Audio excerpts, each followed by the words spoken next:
Lovitz. And these guys play really well together.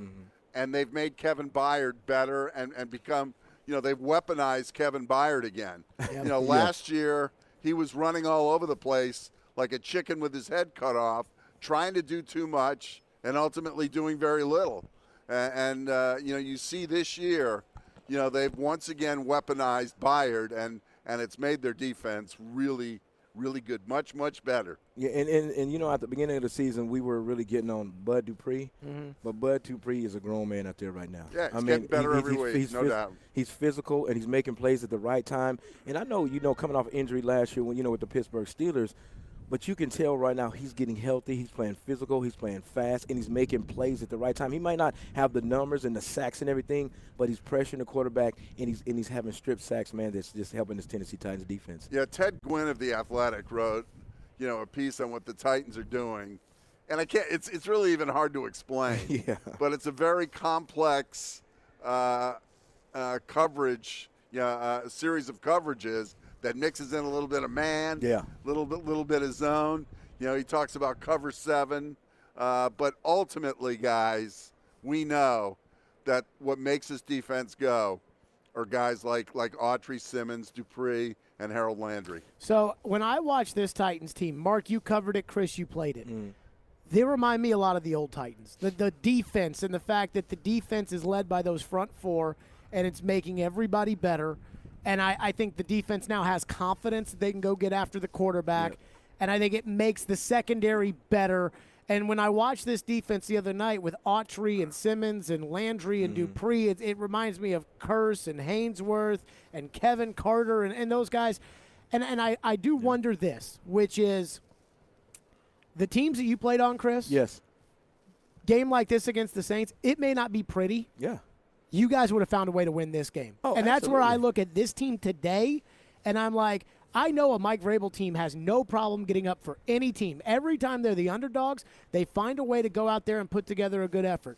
Now here's a Saints team with a backup quarterback in Trevor Siemian who couldn't even beat out Logan Woodside. They don't have Alvin Kamara. Right. It's a noon kickoff. It's not Sunday night football. This is a big game for this team if they're going to be like the successful teams that you played on and that you covered, Mark. Oh, go ahead, Mark. Well, I was going to say, remember 97, 98, 99 when you guys played the Ravens? And all those games would be low scoring. Oh, yeah. Crazy Oh, scores my like gosh. 15-13 and 18-17. But I just want and Jared is exactly right. You think about 99. Josh Evans exploded. Yep. John Thornton and Javon Curse, came on the team, and they went out and got a couple of guys. Jason Fisk was a huge ad. Guy named Mike Frederick, who went on to Vanderbilt Business School, but beyond that. But, the defensive line really kind of energized the back 7. Samari, had come into his own. But, you had thunder and lightning, back there at safety. But if you look at 1995 to 1998, when I first got in the league, we were still learning how to win. And we were kind of I was young, and we had a young offense. But we had a defense that's ferocious. We had the top 5 defense in the league, and we were still learning how to win. Then we went to Memphis. We were still learning. Then we came to Vanderbilt. We were still learning. But when we got to 1999, we figured it out, that we got to respect our opponent. We got to be great on defense, and we just got to make a couple of plays on offense, kind of like the Tennessee Titans team today. I look at this team today, and I think, for the Titans, offensively, they didn't look good Sunday, but the Rams have a good defense, and Aaron Donald looked the part of Aaron Donald. They've got Jalen Ramsey, who looked the part both good and bad I would have ate his dog of on Jalen Ramsey. The Saints team has a good defense. I just look at the Titans today, and I think, hey, it's not going to be pretty. You guys in 2000 had the best team in the league. You beat a Steeler team that didn't even sniff the playoffs 9-7. Right. You had to have comeback drives against, a non-playoff Kansas City team in overtime. Like, it's not going to be perfect every week. But yet, y'all found a way to win. Today, the Titans have to You got to remember, it's the NFL. I know you hate when I say that any team can beat any team. I mean, we just saw on Thursday, Miami beat Baltimore. And I think Baltimore is just a bunch of guys. I mean, and I say that I don't say that respectfully. I was going to say it. I just don't like Baltimore. But the thing about it is the Tennessee Titans have to go out there and play their type of ball. They got to be physical on defense. On offense, they just can't turn over the ball, because if we look at Tannehill, if Tannehill just doesn't turn over the ball and let the defense score points, then the Tennessee Titans are going to be successful. In other words, for the offense, just as it happened last Sunday night, you're asking the offense maybe not to win the game, but don't lose the game. Absolutely. And, it's weird with this team. They've had phenomenal success, but Tannehill scares me. Tannehill scares me. You've almost got Julio Jones living the Yancey Thigpen narrative, which is, can't stay healthy. Oh, he's living the Carl Pickens narrative. Carl Pickens was healthy, though. Carl actually gave them a few good games. No, he didn't. Yeah, he did. When?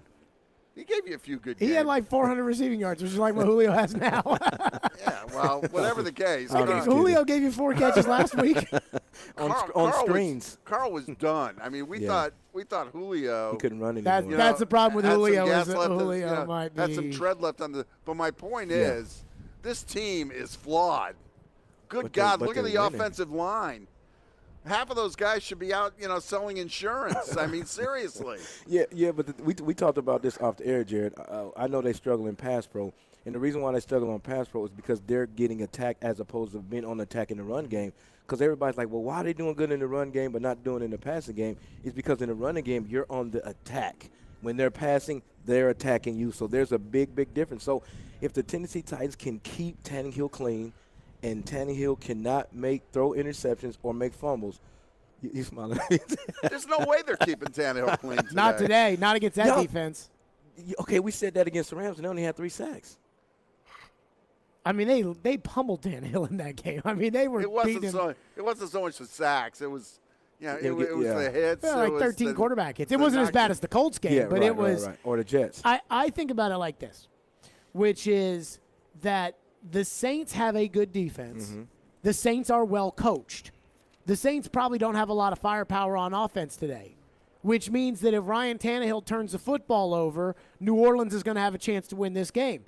If you play your game with the best punter maybe in the NFL, if you play your game and you make New Orleans earn every point they get today, I like the Titans' chances of winning this game. But it's kind of like the same scenario with the Tennessee Titans. The offense is struggling and the defense is playing well. And the same thing with the Saints. Their offense is terrible, but their defense is good. So it's going to come down to the team that makes the least amount of mistakes. And just kind of like what you said, you can't fumble. You got to get good field position. And it might be one of those games that it is field position, and the punter might be your most valuable player. I mean, look at last week when Kern kicked that bomb, and it was at the 1 or 2 yard line. It put Stafford in a bad position because how many plays can you run at the 1 or 2 yard line? 2 weeks in a row, 2 punts from Brett Kern that have resulted immediately in 14 Titans. That makes the difference. So that might be the difference today. Coming up next, we're going to move the chains. We're going to take a look at the 4 biggest storylines of today's game. We are live at Rock Bottom Brewery downtown. Chris Sanders, Mark Howard, Jared Stillman. It's the pregame show on ESPN 102.5 The Game. Tannehill through his reads to the end zone. It's caught. Touchdown. Is a 6th straight win in store for the Two-Tone Blue? Perfectly thrown. Touchdown Saints. Or will the New Orleans Saints pour a bucket of ice on the Titans' hot streak? Okay, you made your point. Tune in all day Monday for full reaction to Titans Saints. Who wants to talk football? We are Nashville's best sports talk. ESPN 102.5 The Game and the Game Nashville app.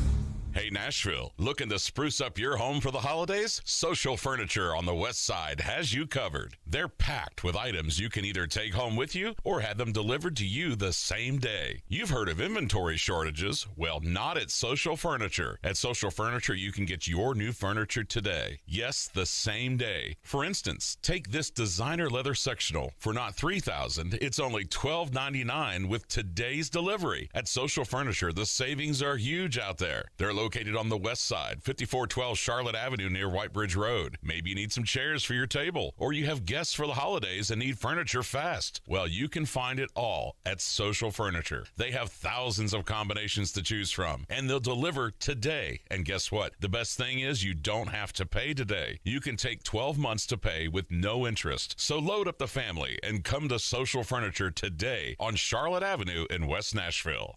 Hey, it's Jared for TriStar Moving. If you're looking to move, you need to give my friends at TriStar Moving a call. At TriStar Moving, you'll get 5-star service throughout the entire process. Everything will be taken care of, from covering your floors, banisters, railings, front door thresholds, furniture, TVs, and more. They took great care of my move and made it as stress-free as possible. If you're looking to move, give TriStar Moving a call, 615-640-1219, or visit them at nashvillemoving.org/radio and get 5% off your entire move. TriStar Moving, my official movers. Here's exciting news from Genesis Diamonds, just in time for the holidays. We've just introduced our all-new luxury pre-owned Rolex collection, the largest and best selection of luxury pre-owned Rolex timepieces in Middle Tennessee. Hard to find, very sought-after timepieces. Over the past few months, we've scoured the country to find the best, most pristine, hard-to-get luxury pre-owned Rolexes, Submariners, Hulks, Batmans, Daytonas, Pepsis, and more. And next weekend, November 19th, 20th, and 21st, Genesis Diamonds is hosting our first ever exclusive luxury pre-owned Rolex event. Your chance to get the luxury pre-owned Rolex of your dreams with special financing. Imagine a pre-owned Air King for just $199 a month, or an extremely rare two-tone Daytona for less than $460 a month. Also for this event, our Rolex buyers are on site, offering top dollar for your pre-owned Rolex. Come see Genesis' all-new selection of certified luxury pre-owned Rolex watches, November 19th, 20th, and 21st. Genesis Diamonds, your new home for luxury pre-owned Rolexes. Hey Nashville, Vanderbilt football coach Clark Lee here, inviting you to tune in on ESPN 94.9 every Monday at 6 p.m. for the Commodore Hour, providing you with exclusive insights on Vanderbilt athletics. This is Greg McElroy, and you're listening to Nashville's best sports talk, ESPN 102.5 The Game. It is chilly out here, downtown Broadway, Rock Bottom Brewery. We're on the rooftop. Mark Howard, Chris Sanders. It reminds me of the days, Mark. I said this before we came on, when Chris used to do his interviews on Channel 4 with Rudy Kalis and would go on and talk about how cold he was every game. Man, that's shoot. I don't like to play in the cold, man. We played in Cleveland. It's like almost 50 degrees, dude. No, it's not. Not where we're sitting. Maybe not where we're sitting. Well, why are you shivering? You're cold, buddy. Because the wind is blowing. There you go. Time now to take a look at the 4 biggest storylines of the game. We move the chains. Move the chains brought to you by TriStar Moving. TriStar Movers with 5-star service. My official movers. We start on first down.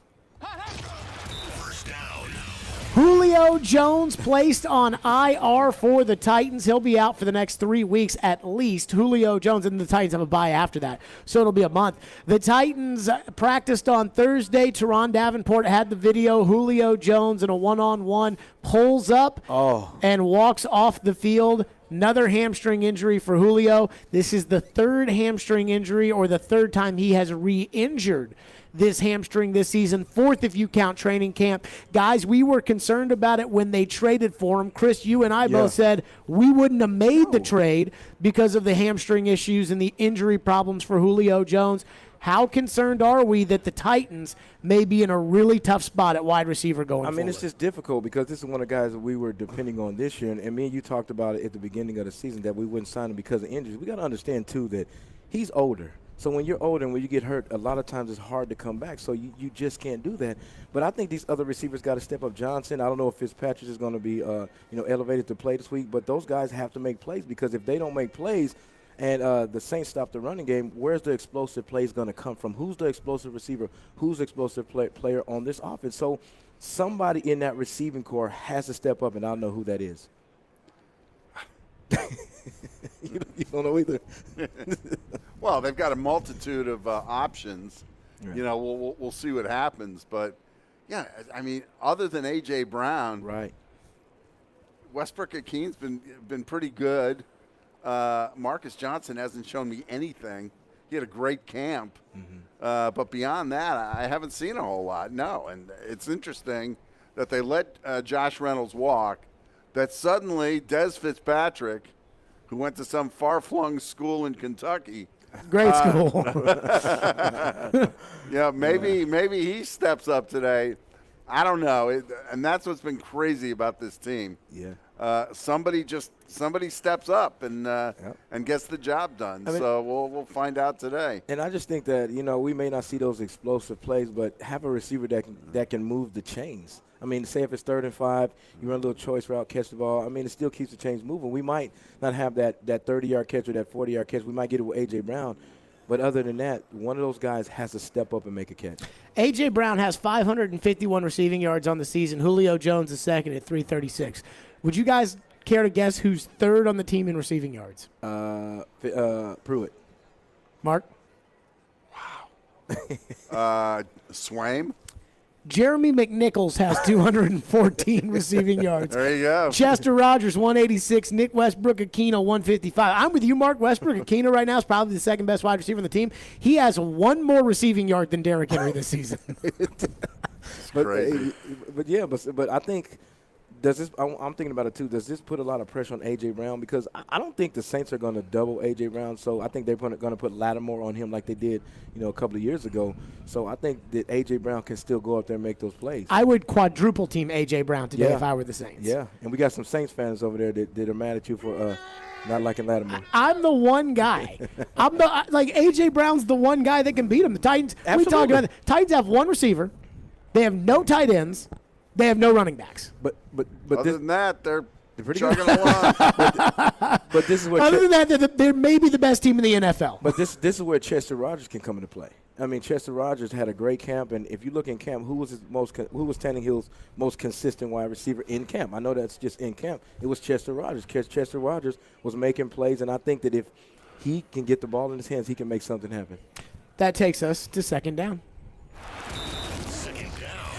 1 week without the King, and the Titans found a way to go to L.A. and win, but the running stats were not pretty for the Tennessee Titans. Not pretty at all, as they were led, and this is shocking, by Deontay Foreman, 5 for 29, Jeremy McNichols, 7 for 24, and the old man Adrian Peterson, 10 for 21. Mark Howard, how concerned are we about the running backs without Derrick Henry? Well, very concerned. I don't think it's going to get that much better. The Saints have a really good defense. They're especially good up front. And we'll see today, especially with Lawan back, hopefully, that they'll run the ball more effectively. But that's what they're going to do. The Titans aren't going to just junk the running game and start throwing the ball all over the place. Right. It might be in fits and starts, but you're going to see that sort of three-headed running back situation, and maybe they can make some hay. I just think out of those three guys with Peterson, McNichols, and Foreman, somebody's got to step up and be the guy. I mean, it's just that simple to where, I know you don't want to keep switching guys in and out. You want to have a guy that gets rhythm and goes out there and keeps the chain moving. But who is that guy? Is it Peterson, McNichols, or Foreman? In my opinion, the guy who looked the best last week was Foreman. Foreman has some powerful runs. He running through somebody's face a couple of times. You just got to get a running back that can stay in there and be consistent, and I think it's Foreman that can do that. I just wonder what they're going to do trying to get guys open, because the Saints with their front four, with these three running backs, I wouldn't worry about committing anybody extra to the run. And then Tannehill's got really one true option to throw the football to. I mean, Tannehill, and I've been on Tannehill for the turnovers a lot, but it does feel like, you go back to last season, he had A.J. Brown, Corey Davis, Adam Humphries at times. Anthony Ferkser was more of a factor. Jonnu Smith. And he didn't have any of that really this year other than A.J. Brown right now. But, see, it's going to come down to formations. And when I say formations, you go a 3-by-1, and then also the DBs can't come up and press the receivers, and you run those rub routes. That's kind of what they did, a couple of games ago when they went to 3-by-1, and then a lot of those guys came up open and just make a catch and keep the chains moving. Because if you look at this receiving core, what guy scares you? A.J. Brown, that's it. So with those other guys to get them involved, Todd Downing has to do a great job by putting those guys in formations to make those guys make plays. Yeah, they got to find to get the ball to A.J. Brown for sure, and then just hope that somebody has a big game. I mean, it's crazy to think about, but once Julio Jones got here, we thought that the top three receivers would be Brown, Julio Jones, and Josh Reynolds. And two of those guys aren't going to be here. One guy's gone for good. In fairness, Chris never thought that about Josh Reynolds. You didn't believe that was the one. Chris has been on Josh Reynolds the whole year. It's just, and I'm being respectful when I say this because I respect his skill set. But at the end of the day, there's no difference between him and Fitzpatrick. I was watching him in drills. I was watching him how he caught the ball. I was watching the things that he did. If I'm a DB, that doesn't scare me. That doesn't scare me that you're going to beat me deep or you're going to beat me on the route because I didn't see that explosiveness. And that's the same thing with Fitzpatrick. That takes us to third down. Third down.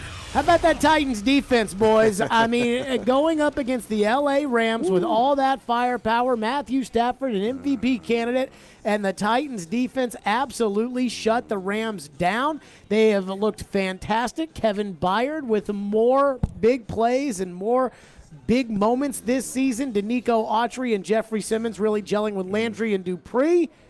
It looks like the exact opposite of last year's defense. This defense has a nasty attitude, Yes, they and again, just the collective 11 out there. I mean, you take them apart individually, and the D-line's really good. You're worried. What's David Long's status for this game? Because he's out. Well, then that's not great. You look at this team, and it's really been driven by its front four. Just looking at this defense, the one thing I love about them is they're swarming to the ball, man. It's just like bees to honey. They're swarming. I mean, whoever's catching the ball, if it's a running back or wide receiver, you see 8 and 9 hats to the ball. That just shows you that guys are doing their job. When you have 11 guys doing their job, that's a recipe for success. Look at the secondary. The secondary are guys that we really don't know about. Yeah, we know Jack Rabbit Jenkins and we know Byard, but other than that, they're just guys. But that front that is putting pressure on the quarterback are making this secondary look like world beaters because they're putting pressure on the quarterback. I look at this defense and I think to myself, if they keep this going and they can get Derrick Henry back for a stretch run, Titans got a shot to do something pretty special. And then another thing, too, is they're not giving up the explosive plays. I mean, I understand that, Cup had 11 for 95 and Woods had 7 for 98. But did they get beat downfield? They didn't get beat down the field that much as opposed to last year. I'm still leaving the light on for Julio Jones at the end of the season. Maybe putting him on IR is good, that they don't have to worry, week to week, what the deal is. And, you always worry about hamstrings because, it's an injury that lingers. Where are the yards going to come from today? That takes us to our fourth and final down. Fourth down. How about Brett Kern punting the football? Come on, Kern. I mean, the special teams for the Titans, which has been bad for forever, they are getting consistent play out of their punter, not a surprise, and their kicker, Randy Bullock, which very much so, Chris Sanders, is a surprise. I mean, it really is because when they signed him, he looked like a bigger Al Del Greco, doesn't he? He kind of a little bit. Yeah, kicks like one too. But here's the thing that I love about this kid is he's consistent. I mean, I know he missed one at the Jets and everybody was mad at him, and but the thing that I love about Mike Vrabel is he stuck with him and said, this is our guy. But the one weapon that is really beautiful is Kern. I mean, if you look at Kern, the punts that he made last week and putting the Rams behind the chains, it was amazing, and that's why the Tennessee Titans defense was getting points. You think about the last 2 weeks and what has keyed the victory. And it's backing the two quarterbacks up in their own end zones. Absolutely. And the Titans, making a play both weeks.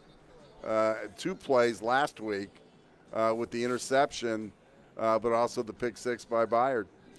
Coming up next, we'll take a look at the Titans offense. What are they going to do with all of these guys out? A.J. Brown and Ryan Tannehill versus the Saints. We'll get to that next. We're live from Rock Bottom. It's a pregame show on ESPN 102.5 The Game. Coming up next hour on NFL Pregame, Jared, Chris, and Mark go inside the playbook, inside the sportsbook, and get an update from the stadium with ESPN's Teron Davenport. It's NFL Pregame on Nashville's best sports talk. ESPN 102.5 The Game and the Game Nashville app. ElectronicExpress.com. We make it happen.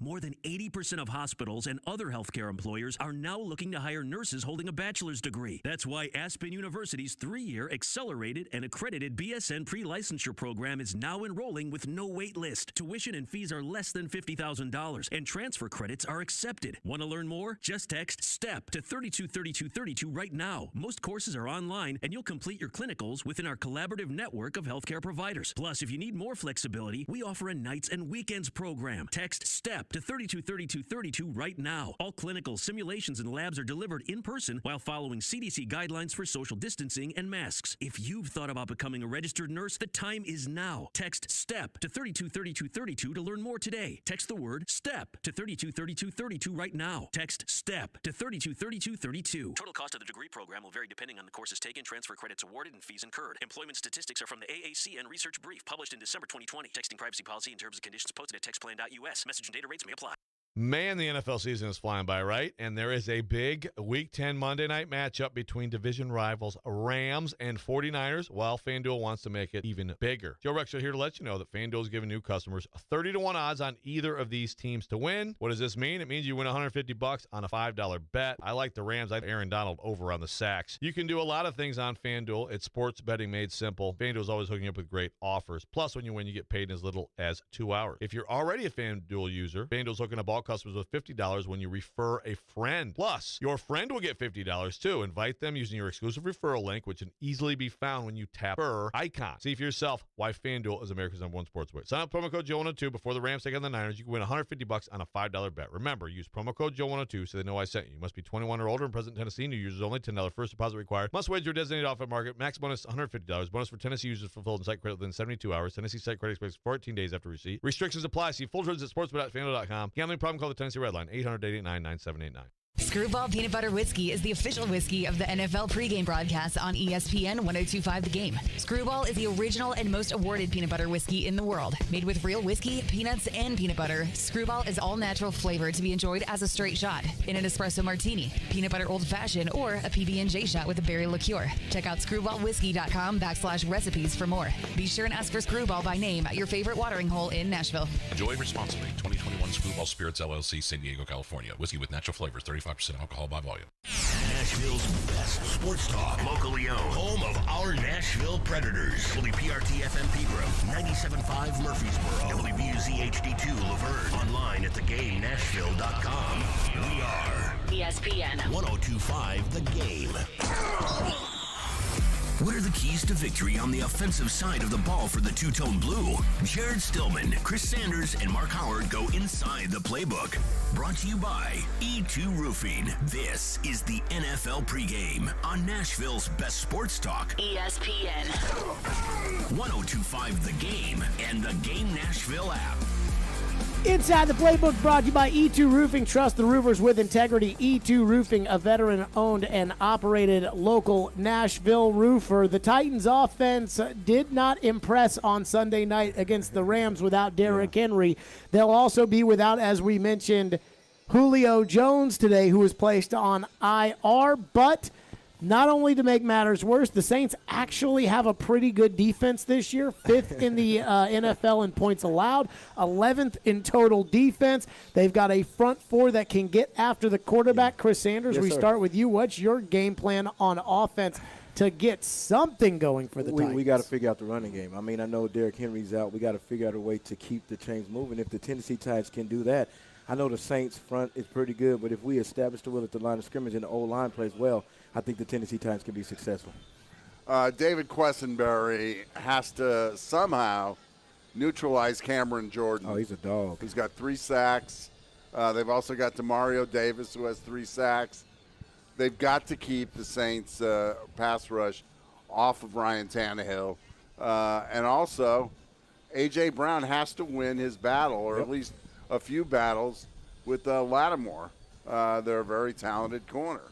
And this is going to be interesting, because I thought that Jalen Ramsey got in A.J.'s head a little bit last week, talking to him. And, if it gets around the league that you can get into A.J. Brown's head, then, Chris, you know what they're going to do. Oh, they're going to be They're going to talk to him. And then also, with this Tennessee Titans offense, Tannehill has a protective football. I mean, I know it sounds cliche, and I know it sounds like coach talk, but if you give this Saints any life, I mean, they're going to come back and get you. I know they're not really explosive on offense, but if you give the Saints a short field because you have turnovers with interceptions and fumbles, then it can be a long day for the Titans. Yeah, you look at New Orleans, too. Their back end, they've got Malcolm Jenkins, who played most of his career as a cornerback. He's a converted safety, but Marcus Williams, doesn't play a lot on rundowns. Right. But he has really good ball skills, and that's the kind of guy that scares me. Yeah. Because Tannehill sees ghosts sometimes. That's a guy who can end up with the football. And then the offensive line hasn't played physical today. Lawan, Saffold, Davis and Jones going against that front four. I mean, that's a nice little tandem that the Saints have. So, even though their front is good, the Tennessee Titans offensive line has to play physical like they did last week. Jared, I know you often, talk about the now, but you look at what's going on with the Titans offensive line, and you could almost see a changing of the guard on the interior. Mm-hmm. It wouldn't surprise me to see Saffold gone after this year. What about Lewan? Ben Jones, what's the deal with him? And it'll be interesting to see what their evaluation is on Taylor Lewan. And I know, Jared, you've been saying it, and you're right. He's spending too much time in the tub, too much time on the sidelines, and you can't have that with your left tackle. You look at the history of the left tackles with this franchise. Brad Hopkins didn't miss a lot of games. Sure Mike Roos did not miss a lot of games. You go back there and you need those guys week to week. Yeah, but the funny thing about it is they're winning, and that's the crazy I part. know. That's the crazy part about it. They're 7-2, and it's shuffling of the offensive line. And if they get everybody healthy and just finish out this year and go to the Super Bowl, then I think you bust up the whole team. Because if you just take away Lewan and Saffold and Ben Jones, what do you do? Do you build through the draft? Do you build through free agency? I mean, that's going to be the questions that's definitely going to have to be answered. Here's what bothers me, though, to your point about they are winning and they are 7-2. That 7-2 was built because of Derrick Henry. And no disrespect to the Titans. This is not a 7-2 football team right now. This is not a 7-2 offense. And then the question has to be the rest of the way, against team. Now, the Saints have a good defense, but for the most part, the Titans are playing teams that they should be able to beat, like the Dolphins and the 49ers and the Texans and the Jags and you name it. And I look at this and I think to myself, the offensive line has got to play better because Derek can't bail them out like I feel like maybe he has at times in the past. And they're going to have to block for Foreman, and they're going to have to block for Peterson, and they're going to have to suck it up and bow up and do it because as hard as I've been on Tannehill for the turnovers, he can't do this by himself. I mean, you're 100% right. I mean, and the one thing that they're really struggling in is the pass pro. I mean, the pass pro is if it's 3rd and 13 today, you might as well hand it to McNichols on a draw and punt. But exactly. You can't keep throwing screens because teams are going to sniff you out when you keep throwing screens. But man, at the end of the day, on the offensive line, they just got to try their best to play consistent football. If you can play consistent football and not give up a whole bunch of sacks and let Tannehill get hit and create turnovers, anything can happen. You remember the Ravens in 2000 when they went like 5 straight weeks without an offensive touchdown. Don't remind me. And they still, I know. And you know what they did? They beat you guys here in a game that I still can't watch. They had 76 yards passing. And they won the Super Bowl. Because of defense. Yeah, but this Titans defense is not that good. You don't think our Titans defense is that good? It's good, but it's Ray not. Lewis Ravens good? No. They don't have 2 Hall of Famers. You played against that defense. Yeah, they hit you in the mouth now. That's what I'm saying. I mean, come on They now. hit you in the mouth now, Doc. But here's the thing is what better defense in the league is better than the Titans right now? I'm talking about right now. There's not too many defenses that's better than the Tennessee Titans right now. What do we make of Tannehill's turnovers? Because it has been now a weekly occurrence. And some of these balls that he's thrown that have been intercepted are not, the receiver thought he was going to run this route and he ran that route. I mean, it's just Tannehill panicking at the rush and just throwing the ball right to the defender, and you can't do that today and expect to win. No, I think it's troubling, and I've been a Ryan Tannehill guy, but he doesn't look like the same quarterback, from the last 2 years. A guy who was really efficient, didn't make those bad throws, and you do,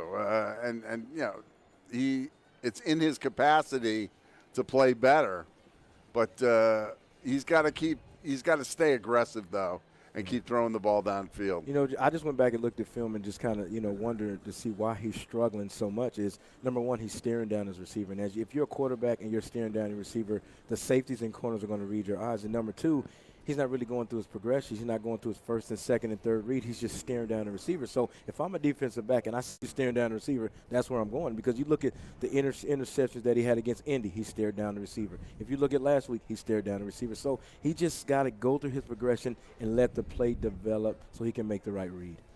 What do you think that Todd Downing needs to do today with not a ton of options in the passing game? We know the Saints are going to lock in on A.J. Brown. Right. The Saints should lock in on A.J. Brown. What do you think Todd Downing does today to get guys open? You know, other guys got to step up and make plays, and we talked about that. But then Todd Downing also has to do is put the formation on the guys to be successful, just like I talked about it, you know, earlier in the show. Is going like a 3-by-1 so those corners can play off, so you can have some rub routes. I mean, even though we might not have no explosive plays downfield, a 20 or 30-yard catch, but maybe if you catch a 10-yard and make something happen after the catch. And then another thing Todd's going to have to do, he's going to have to figure out a way to get some plays running the ball. I mean, you have to. You can't just sit up there, just like I agree with Mark, and sit back there and chug it 50 times, because that's not Tannehill's game. They got to figure out a way with those three backs or those receivers to throw a quick screen and use it as a running game. Still, if I'm the Saints today, my game plan is take away A.J. Brown from that offense and just tell the Titans, if you beat us, you beat us. What kind of premium do we place on punting today in the game? Because, you know, we've seen the Titans over the last couple of years. Usually they played Jacksonville, and Jacksonville had a great defense, but Blake Bortles at quarterback. And we said punting was a good thing. Absolutely. Today, I mean, look, nobody wants to go 3 and out, but I do think that a punt is not a bad thing. To try to, for example, you know, throw a ball that you shouldn't throw necessarily because you're afraid of getting sacked. I'd rather take the sack and bring on the punter. Curran has been awesome so far, but for Titan fans, how much should we look at a punt as not a loss? Oh, absolutely. And they've been playing the field position game the past few weeks. I think it's one of the missing arts or one of the hidden arts, I guess, in the NFL of how teams win. You know, they always talk about hidden yardage, you know, in special teams and everything else. Starting field position is absolutely huge. And with a team like New Orleans, you want to make Trevor Siemian drive the length of the field. Do it, bro. If you get him in the end zone, God bless. But that's what the game plan is. It's not like Drew Brees is back there anymore, and he can score from any point in the field.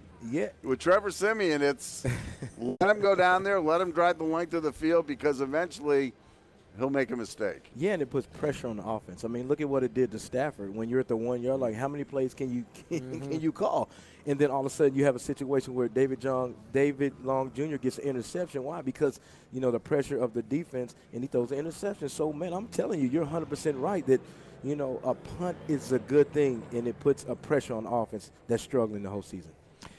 I wonder in this game, who's the guy who's going to step up? Now, we'll have our picks to click to make that, but I wonder, does the coaching staff go out there and say, hey, we need a big game from this guy? Or do you just have that guy show up and have a big game for you?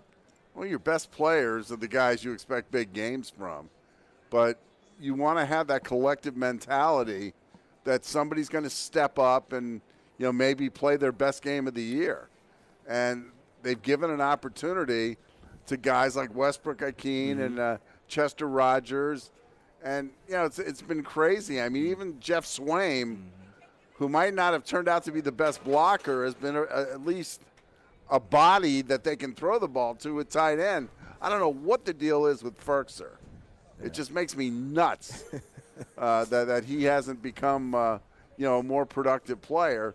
But, I mean, you look around and you hope somebody steps up. I think this goes on Todd Downing, the offense coordinator, is he's got to find the matchups. I mean, just imagine if you have Chester Rogers in the slot and he's going against the safety. You go take advantage of that because, you know, everybody's going to – their defense is going to take out A.J. Brown. So those guys had to step up like Rogers. I don't know if Johnson's going to be activated, but those guys, those role players, have to play a big role in making some plays. It doesn't have to be a 70-yard touchdown or a 50-yard catch. All you got to do is catch that 10-yard pass to keep the chains moving. I think they can be successful. Can I send out the bat signal for Anthony Ferkser today? What is it? I mean, to me, this is – like his career, honestly, you know, he's a guy on a 1-year contract. He's not making a lot of money. He's a former practice squad guy. He's hit free agency twice, and nobody around the league has really bit much on him. His career may be hanging in the balance for these last handful of games down the stretch. But why do you think he's not catching the ball? Do you think it's because the Todd Downing is keeping him in the block? I think the knee injury, I think that set him back in training camp. The second thing is I think his lack of ability to stay on the field in running downs is much bigger when he's not a specialty player with Jonnu Smith ahead of him, and I think that's an issue here. Yeah, if he's not catching passes, then he's just taking up space. Coming up next, let's talk about something good. The defense. The Titans defense. Mark, you brought up Trevor Siemian. Alvin Kamara out today for the Saints. Michael Thomas has been out for the Saints. So how does the Titans defense stop Trevor Siemian? And how much is on their plate in order to help the offense and maybe even win the game today for the Titans? We will discuss that next. It is the pregame show live from Rock Bottom Brewery downtown. It's ESPN 102.5 The Game. Tannehill through his reads to the end zone. It's caught. Touchdown. Is a sixth straight win in store for the Two-Tone Blue? Perfectly thrown. Touchdown Saints. Or will the New Orleans Saints pour a bucket of ice on the Titans' hot streak? Okay, you made your point. Tune in all day Monday for full reaction to Titans Saints. Who wants to talk football? We are Nashville's best sports talk. ESPN 102.5 The Game and the Game Nashville app. Are you a father that is passionate about your fundamental constitutional right to parent your own child or children? Has your parenting time or your income been affected by COVID? This is Amanda J. Gentry, and I am a fierce defender of your constitutional rights. The courts in Tennessee are under an obligation to maximize equal parenting time. We do not live in an every other weekend world anymore. At the law offices of Amanda J. Gentry, fathers are extremely important, much like my own father was. Go to AmandaJGentry.com or call or text 615-604-6263. That's AmandaJGentry.com.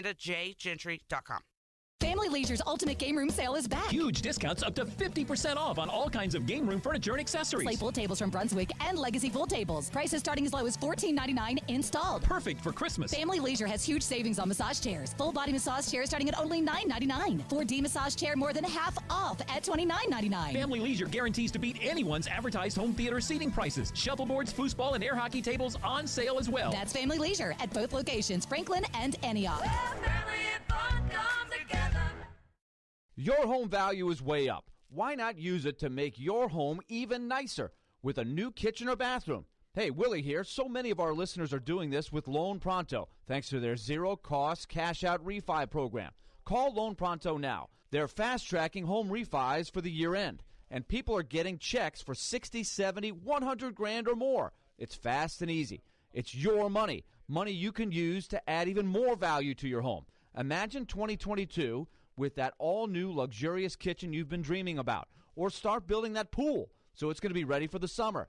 Call Loan Pronto now. See how easy it is to use the equity in your home and walk away with the big check. They can even pay your closing costs, and you can skip your next 2 house payments. Call 615-499-5780 or go to loanpronto.com. That's 615-499-5780 or loanpronto.com. Equal housing lender. NMLS 1661781. Subject to lender approval. Not all loans apply.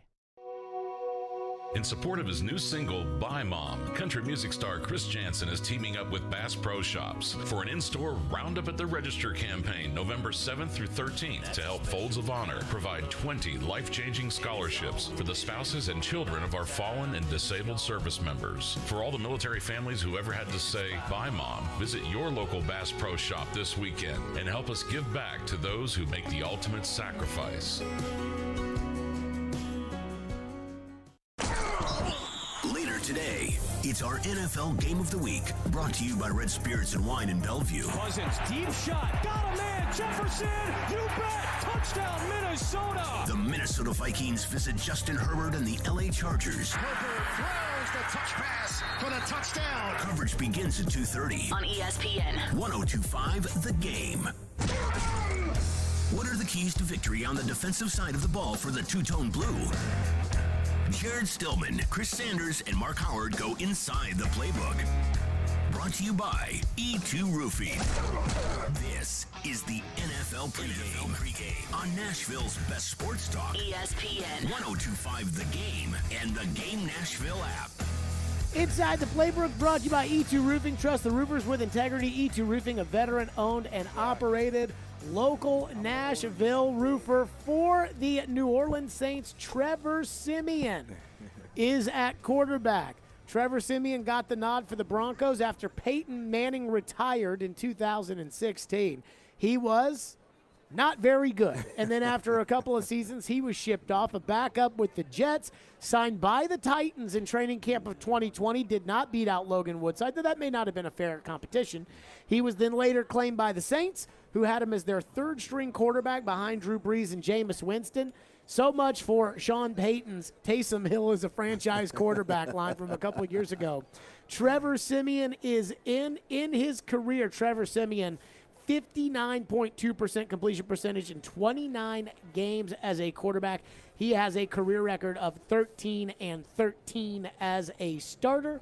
He's got 33 touchdowns and 24 interceptions for Trevor Siemian. He's out there today against the Titans.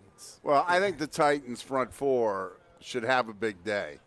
Yeah. The Saints' left tackle, James Hurst, is beatable. He's kind of stiff, and he has trouble handling speed around the edge.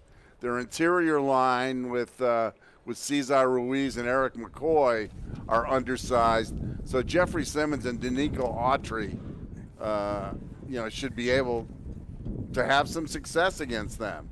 And what we've learned, especially around this league, that even with the best of quarterbacks, a good interior rush will destroy or at least discombobulate an opposing offense.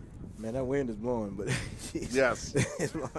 But just looking at, I think what was he talking about again? I just lost my train of thought. Trevor Siemian. What we got to do for him, we just got to do what we did to Stafford. We just got to make sure that he's uneasy in the pocket. When you have a guy like that really doesn't have that much experience and has been playing, not really good the last couple of years, you just got to make him make mistakes. And the one thing they definitely can't do is give up the explosive plays. I mean, I understand they may not have some big-name receivers, but there's one guy that's a Titans killer is Kenny Stills, a guy that has speed. So even though we don't know a lot about their receivers, they still have a couple of guys that can go down and make some plays down the field. So, even though, Siemian is not playing well, he still can beat you with some of those guys at their receivers. What do we make of Taysom Hill and the role that he may play, given the fact that Alvin Kamara is out and given the fact that, quite frankly, that they don't have a lot of weapons right now on offense. But you can use him in the Wildcat. I mean, what else can you do? You can put him maybe a little bit at H-back like that, but there's not too many things you can do. You put him at the Wildcat and keep the chains moving, but he's still not going to be able to have those explosive plays because they just don't have an explosive offense. No, but what Taysom Hill is, he's a great Swiss Army knife. He can do so many things for that offense, and it's like you said, he can keep the chains moving. Yep. And possession, is going to be a huge thing today. Yeah. So the Saints' offense, by gimmickry or whatever, are going to rely on what they have to do today. And I think too, they definitely have to get up on third down. I mean, they're going to. I mean, I know that sounds funny, but the team that's going to win today is the team that leads in time of possession. I mean, because you have two offenses that are struggling. You have two quarterbacks that are not playing well. But at the end of the day, if you keep the chains moving and keep their offense off the field, and I think they can be successful. What do we make of Mark Ingram back in New Orleans as the running back? Not as old as Adrian Peterson, a little bit more experience with his current team than Peterson has with the Titans. But I would expect to see a lot of Mark Ingram today, except for the fact that the Titans have been pretty good against the run. Now, David Long Jr., who has been fantastic, is out. But how do we feel about Mark Ingram? Well, Mark Ingram's a journeyman. I mean, Mark Ingram is a decent player. But, he's not the guy who was with the Saints earlier in his career. That's another thing with this Titans defense.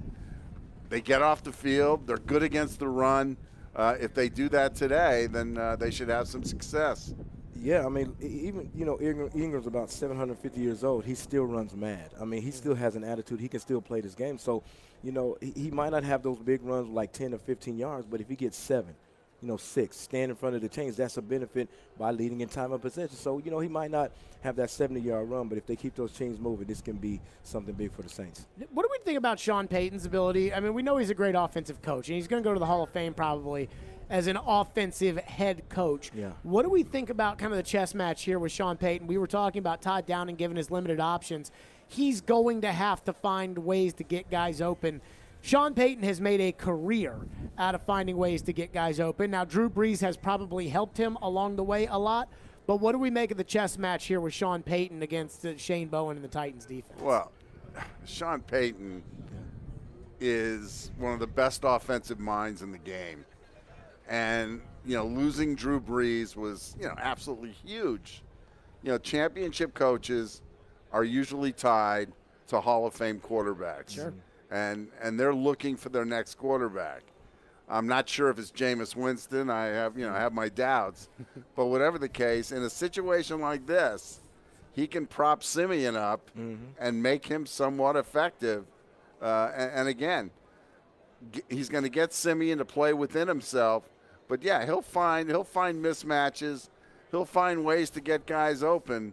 And like I said, this is going to be kind of a don't turn it over first team to 20 kind of game. Yeah, the one thing I love about Peyton is he's going to out-scheme you. And I know that kind of sounds cliche or coach talk, but even though he might not have the players or the wide receivers or the running back, he's still going to figure out a way to out-scheme you. So that's kind of what scares me about him, because he'll make something out of nothing. When you have a coach that does something like that, he's going to figure out a way to beat the Tennessee Titans in that stadium, in the Nissan Stadium. One thing that's great about good defensive lines, and we saw it last year when the Bucs Super Bowl run, when the Bucs got hot, especially with their defensive line, is you can be the greatest offensive coach in the world and you can have the greatest quarterback in the world, and Trevor Siemian is not that. But you can be all those things, and if you've got a great defensive line, it can neutralize that. How confident are we that Autry, Simmons, Landry, and Dupree can continue to do what they've done over the last couple of weeks?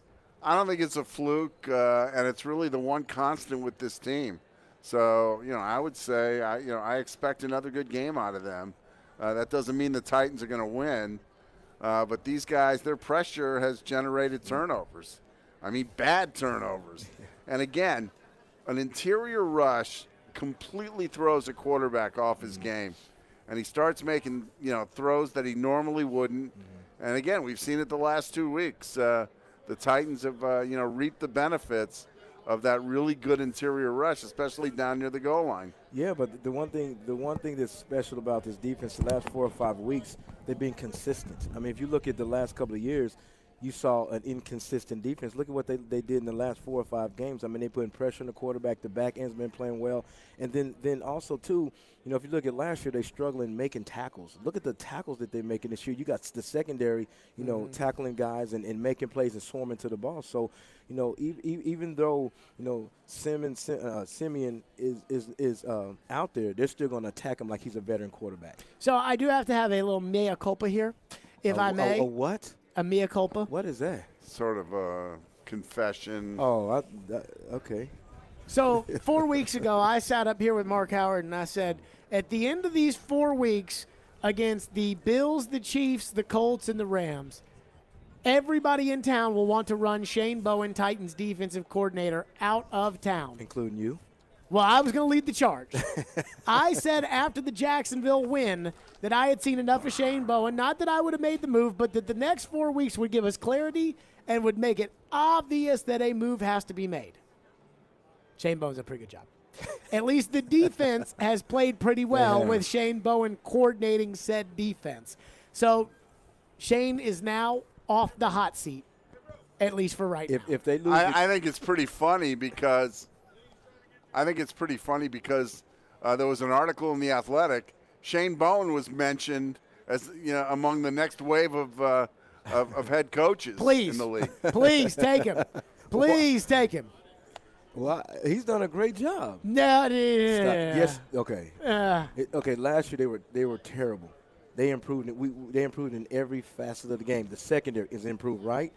Well, the secondary is improved because the pass rush is getting home to the quarterback. Hold your horses, big guy. Okay, third down was terrible last year, right? They improved on third down. Getting a pass rush, They're getting after the quarterback. 3 things we talked about last year that they didn't do well, they're doing great this year. Why? Because of Shane Bowen. No, because they went out and paid the money for Bud Dupree and Nico Autry. That's why. But you still got to put him in position to make plays. Sure, but the reality was that they spent money on Clowney last year and Beasley last year, and they were running Derek Roberson out there and Tazar Skipper, and they realized John Robinson said, no more bargain basement deals. I got to go pay the money. He went out and paid the money. Now, it cost you Jonnu Smith. Right. And now we look at offense, and there's nobody at wide receiver anymore other than A.J. Brown, but it was to shore up the defense. I think the reality is for the defense, and maybe Bowen can get a little credit for this, is Autry and Dupree becoming healthy. Autry is a bad boy. Adding those guys on the line has made everybody better, and David Long Jr., who's going to be out today, which is a big loss. David Long Jr. kind of coming into his own as a star middle linebacker for this team has been what's elevated the entire defense. But also Shane Bowen has to understand what his players are good at. You know what I'm saying? And when I said it, look at Simmons. Look at Simmons ran a twist to get to Stafford last year because he knows that Simmons can get there because of his speed and his strength. So you have to know your players. You got to know who does this. You got to know what Autry does well. So even though you may have a lot of good players, you still have to figure out as a defensive coordinator to put these guys in the right position to excel. I think Bowen is. Good God. I'm just saying. This guy. They're Take 7-2, man. Sure. Okay, let me ask you a question. This is a Floyd Reese moment right here. Who would you get? Who's out there that would make this defense better than what it is right now? Jim Schwartz. Get out of here. He's on the, no, I'm not talking about somebody that's on the team, man. I'm talking somebody. I do wonder, and we've had callers calling this week that have asked how much of this has to do with Jim Schwartz. And I'm like, Vrabel will never tell you, even if it's all Jim Schwartz, even if it's not. Vrabel will never tell you. Schwartz will never tell you. They will never tell you the reality. But Okay, you didn't answer my question, mister. I don't think Jim Schwartz is the shadow defensive coordinator. I didn't say he was. I think he's helped. I think his input has been good, but I think you really underestimate Shane Bowen now that that Vrabel, has really handed him the defense. Okay, you didn't answer my question. Who is out there? If you let Shane Bowen go right now, who's out there you would get? I definitely answered it. I said Jim Schwartz. No. I'm not talking about on the Titans team. I'm talking about who would you I can make anybody defensive coordinator. Stop it, Jared. That's an easy one to get. And I would have got Dean Pease last year, but I don't know if he and Vrabel see eye to eye, so I don't know. Answer the question, mister. Coming up next, I said Bowen's off the hot seat. That means they don't have to fire him right now. Coming up next, who's in, who's out? We'll take a look at the inactive, some big names for the Titans, especially some surprising names. As well. And then we'll take a look at the Saints, and we'll have Mike Vrabel's key to a Titans victory. We'll do that next right here on the rooftop at Rock Bottom Brewery. It's the pregame show on ESPN 102.5 The Game. The voice of reason. If I'm the official, I would send both teams to the locker room and say, this is going to stop. The voice of the fan. Our entire team's a mash unit right now. The voice of Nashville sports is your home of Nashville's best sports talk. ESPN 102.5 The Game and the Game Nashville app. Are you having Thanksgiving at your house but have no furniture and have no clue where to go? Well, Social Furniture is here to help you get your home ready for hosting your family's Thanksgiving dinner with their great dining room sets. Social Furniture is locally owned and save up to 70% on all furniture that will have your family begging to stay. They have sofas, sectionals with chase lounge, and recliners that are all push-button, electric, and wall away. They have all colors to choose from, and for your comfort, all of them are plus leather, microfiber, and Chanel's. Let Social Furniture help you celebrate your Thanksgiving with hundreds of furniture to choose from and save up to 70%. There's no waiting, and take home your new holiday furniture today or with their same-day fine furniture delivery. That's right, Social Furniture has same-day delivery with no down payments and no interest. Visit Social Furniture in West Nashville at 5412 Charlotte Avenue. Forget the big box store. Support local. Support social. On the web at mysocialfurniture.com. Here's exciting news from Genesis Diamonds, just in time for the holidays. We've just introduced our all-new luxury pre-owned Rolex collection, the largest and best selection of luxury pre-owned Rolex timepieces in Middle Tennessee. Hard to find, very sought-after timepieces. Over the past few months, we've scoured the country to find the best, most pristine, hard-to-get luxury pre-owned Rolexes, Submariners, Hulks, Batmans, Daytonas, Pepsis, and more. And next weekend, November 19th, 20th, and 21st, Genesis Diamonds is hosting our first ever exclusive luxury pre-owned Rolex event. Your chance to get the luxury pre-owned Rolex of your dreams with special financing. Imagine a pre-owned Air King for just $199 a month, or an extremely rare two-tone Daytona for less than $460 a month. Also for this event, our Rolex buyers are on site offering top dollar for your pre-owned Rolex. Come see Genesis all-new selection of certified luxury pre-owned Rolex watches November 19th, 20th, and 21st. Genesis Diamonds, your new home for luxury pre-owned Rolexes. Last year, Nashville SC shattered the expectations in Major League Soccer. Nashville SC dumping Toronto out of the playoffs. Now they're back for more. Nashville SC is back in the Audi MLS Cup playoffs, and you can cheer for the boys in gold here at Nissan Stadium. Get your tickets now for round one to see Nashville SC face off against Orlando City SC on November 23rd at 7 p.m. Tickets start at just $24, so come be a part as the boys in gold look to bring a championship to Nashville. Get your tickets at NashvilleSC.com/tickets. Everyone in. Hey Nashville, this is Mookie Betts. You're listening to Nashville's best sports talk, ESPN 102.5 The Game. Time now to take a look at the inactives, who's in and who is out, as well as Mike Vrabel's key to the game, which are brought to you every week by Hillside Medical Clinic. Out today for the New Orleans Saints, Alvin Kamara is inactive with a knee injury.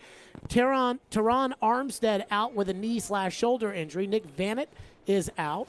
By the way, every time Alvin Kamara's name comes up, I think about him at Tennessee. Not good enough to start. So I have some thoughts about that. What the hell was Butch Jones thinking? I don't know. I think he promised Jalen Hurd the ball. I don't care who he promised the ball. I mean, good God, man. You know, Jalen Hurd has been a marginal player in the NFL. That's unbelievable. With San Francisco. Alvin Kamara's a huge star, great kid. They loved him at Tennessee. Wasn't he on his way to like Jalen Hurd being the all-time leading rusher at Tennessee, and then I'll ask you, went sideways. What was Lloyd Carr thinking, not playing Tom Brady? You know, I mean, like people ask questions like that all the time. No. I remember Alvin Kamara at Tennessee going out of bounds on a 4th down against Vanderbilt, short of the sticks. That's what I think of when I think of Alvin Kamara at Tennessee. Man, he's probably one of the best running backs I've seen, just his versatileness. I mean, he's a great player. He's a great player. He can catch the ball, he can play receiver, he can run the routes. And you know what did you guys say last segment about Sean Payton? One of the best offensive minds in the game. I think that helps, with a talent like that. Kamara is out. Teron Armstead is out. Nick Vannett is out. Lil Jordan Humphrey is out. Andrew Dowell is out, and Jalen Holmes is out. Also, other out for the Saints, but have been added to IR, so they don't count. Corner C.J. Gardner-Johnson is out today for the Saints, and Peyton Turner is out as well. Inactive for the Titans, cornerback Greg Mabin, who's out with an injury. Linebacker David Long Jr. is inactive with a hamstring. Linebacker Rashawn Evans with an ankle is out. Tackle Bobby Hart is inactive today for the Titans. Bobby. He was your starting left tackle. He was inactive last week. No, he played last week. Yeah, he was inactive. Bobby Hart is inactive. Dylan Radins, slam dunk in the second round, is inactive. And Tier Tart, defensive lineman, is out today with a groin injury. You didn't say Julio, did you? Julio's on IR. Oh, that's right. So Julio has been added to IR. David Long Jr., Rashawn Evans out today. I would expect Monty Rice to be next to Jayon Brown. What do we make of that? Monty Rice has actually been a pretty solid guy. They thought of him as a special teams player when they drafted him. But the fact is at Georgia, where he was injured a lot, he was a really good rundown linebacker. So it's going to be interesting to see when he gets his opportunity. He's been decent here, as a fill-in. But they've got to go. They've got to go pretty deep on the depth chart today, especially for a decent defensive line rotation. Yeah, I mean, just looking at with David Long Jr. been out, I mean, just look at what he's done in the last 4 or 5 games. He's been great. I mean, he's been fantastic. And in the beginning of the year, nobody was talking about him. I mean, and he's just playing with an edge. He's always around the ball. I mean, just one game, I can't remember the game, but he had like 14 tackles. I mean, that's insane for a linebacker. So we're going to definitely miss him. But just like you said, somebody's going to have to step up and have the mentality that Mike Vrabel says, next man up, got to make plays. Taylor Lewan returns to the lineup today with Bobby Hart being inactive. What do we make of Lewan's return, and what is expected of him, given the fact that he has been so in and out of the lineup? I mean, just inconsistent. That's just. I mean, if you look at the first game that they played, I mean, he looked like his technique, he's never played left tackle before, so he's going to come out here and play well. I understand that he does well in the run game. I want to make sure he's good in pass pro. I want to see how he can handle the rush that the Saints are going to bring today. So I'm glad that we have him back. I'm glad that, he's one of their guys. But at the end of the day, I want to see Lewan play consistent football and play physical football like he did his first year. If you talked to me at the beginning of the year and mentioned Lewan, I would have thought of a guy who I expect to give me a Pro Bowl level effort every week, because that's who he's supposed to be, and that's who he was his first few years here. I'm not sure what kind of player he is anymore. He's often injured, which just happens. But you wonder now how good the Titans are at that position, and that's going to be one that's going to be interesting into the offseason when John Robinson starts thinking about this team, 2 or 3 years down the line. But as far as today, good to have him back in there because he's better than all their other options. Kendall Lamb, by the way, also active, which is why Dylan Radens is inactive today for the Titans. You don't like that pick, do you? I didn't like it at the time. You guys were sitting there when I lost my mind over that Dylan Radens pick. And so far, Dylan has done absolutely nothing to prove me wrong. Des Fitzpatrick is active today for the Titans at wide receiver. It's funny because when he went to that situation, I got his number from TD, and I texted him. I said, man, you need to stay ready because at any time you can have the opportunity to make some plays. Here's your opportunity. I talked to the Louisville coaches, and they said Des is a good kid, but they knew he was going to need some time when he entered the league. And so they were surprised to see him cut. Right. But I think that they knew that Des had the potential to be an NFL player. That's what they told me. Now, does that mean that Des is going to go out there and catch 8 balls today? I don't know, but Des will be active. Yeah, but okay. Titans are a pretty patient organization, and he got caught up in a numbers game, and they felt like they could cut him and bring him back and put him on the practice squad. But to his credit, he has continued to work, and they feel like he improved enough that they could cut Josh Reynolds. Mike Vrabel's keys to the game, presented by Hillside Medical Clinic. The Saints are loaded on defense, so what is Mike Vrabel going to do? Well, I think they just have really good, players. I think they're sound. I think, the scheme is obviously good, but they're long on the edges. Davenport, Jordan, stout and explosive inside. I think their backers are active. I think I've always had a ton of respect for Demario Davis and what he's able to do, and really in the run game. His ability to cover and also. He's a really good blitzer, Quan, and then obviously, Werner rotating in there, getting some secondary guys, with Roby, obviously Lattimore, Jenkins, Williams. They have really good players in all 3 levels of their defense. The rush, helps the coverage. The coverage, they play different coverages. They play multiple coverages, and then obviously that'll help out the rush. Chris, how worried are we about the good players the Saints have on defense? I'm not really worried about their defense. I'm worried about what Tannehill does on offense. If he gets hit and starts fumbling the ball and throwing interceptions, that's kind of what I'm worried about. I understand their front 4 and their front 3 are really good, and they'll get after the quarterback.